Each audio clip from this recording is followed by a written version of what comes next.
Okay, we ready? So around 3:19 today, OEMC received a cell phone call of a fire at 256 West 112th Place. Our first companies, which were Engine 62 and Truck 27, arrived on the scene at about 3:21 p.m. A mayday was called at 3:27 p.m. What the first companies gave as a size up is that they saw heavy smoke on the second floor, and they actually encountered smoke on the first floor as well. Well, when the companies got in, they were forcing entry. We had 3 members inside, and we had 4 on the porch. We believe a flashover occurred. We are not exactly sure. We're going to do an investigation into it, but the 3 members were able to self-evacuate, and the 4 members were actually blown off the porch, and they were outside. Most of the injuries of our members are either minor burns or ortho injuries like shoulders and things like that. Right now, the 3 members that we had a little company, they're in the process of releasing them back. 1 member will go back to work. The other 2 will be laid up. Here we have 4 members right now. 3 of them we anticipate will be released, and 1 may be transferred to Loyola for precautionary measures. What I'm told from OFI, our fire investigators, is that there were no working smoke detectors, and the resident of the house has self-evacuated prior to our arrival on the scene. Right now, that's all I have. If you have any questions. Chief, can you talk about, residents told me that they smelled gas, they smelled the gas odor days leading up to this. I also heard that there may have been smoke, space heaters used, and so you don't have any guidance on that at all? Right now, OFI is doing an investigation, so I can't tell you what the final cause or determination is of the fire. Sure. But I'm sorry. I was going to say, but we did not get the word that it was an explosion from gas. That's not what we got. I got you. The other thing, just talking to neighbors, I spoke to one lady who lived next door, and she vividly saw just your firefighters blown off of the porch. Right. Explain to us what that flash over looks like. Like, what is that?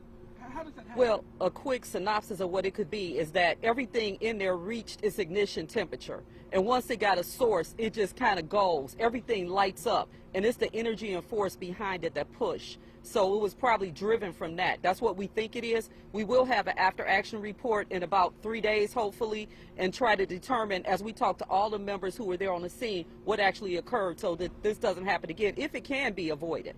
What can influence something like that? Is that the weather? Is that opening up a door and oxygen is introduced? What can influence something? A lot of different things can influence it. If you don't have enough ventilation, sometimes that can happen. Right now, like I said, we're going to try to put it together to find out exactly what happened, so that everybody can learn from this. If it's something that we can make sure it doesn't happen in the future. You say 1 firefighter was transferred for precaution? Right. What does that mean exactly? That means that sometimes if they go to another hospital, they can look at another injury a little better and care for it. Can you explain one more time how many firefighters are staying overnight between both hospitals and how many are Okay, so Little Company of Mary, we had 3 transported there. I'm told all 3 of those members will be released. Of those 3, 1 should be going back to work. tomorrow or like that? They'll be going back today. Tonight. If the doctor releases them to full duty, but all 3 members will be released in good condition, of course. Here we have 4 members. Of the 4, we're told, or we're hopeful, that 3 will be released and 1 may be transferred to Loyola. And that's what we're told. And of the 4 here, 1 may be going back to work tonight.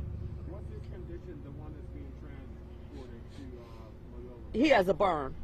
How severe, how significant is that? It's not a very significant burn, but it's precautionary. Because, you know, back some time ago, we lost a member because of a burn. So they just want to make sure that we monitor this and make sure it's nothing more severe than what it is. So it's precautionary, definitely. Chief, we also learned on the scene that there were at least 100, if I'm not mistaken, fire officials who were called to assist in this. Can you just talk about the hard work? I mean, with the weather, this has been a rough day for you all. It's not just been a rough day for us. It's been a rough day for the U.S. as far as firefighters being hurt or killed. People don't realize every day our firefighters and paramedics, they get up and they go to work not knowing that if they'll come back home. And they put everything on the line to make all of us safer. So, you know what? It's not enough that we could ever do or say to thank them for their courageous acts every day, whether it's a paramedic saving a life or a firefighter bringing somebody out. That's what we do, and that's what we signed up to do.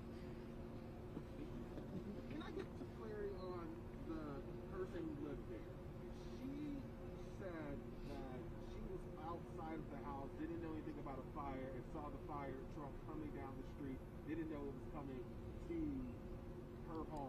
guys use the word she self-evacuated? She was already outside when the fire companies arrived on the scene because they were going to do, we usually do a primary search. We search to make sure everybody's out, but they found that she was out already when they got on the scene. They could see, the first companies reported on audio that they saw smoke in the second floor in the attic, which is a story and a half. So the attic, they saw smoke pushing. So She wasn't the one that called 911? I don't know exactly what number, who called 911 to be honest. I just know that it was a cell phone call to 911. Is there anything about this being investigated suspicious in nature? I can't comment on that. We, like I said, they're investigating now. We don't know. We don't know. Yeah. Okay. You guys have her name and everything? You need her to spell it? Sure. It's Annette, Annette, and last name is Nance-Holt, Nance-Holt, Fire Commissioner. Thank you, everybody.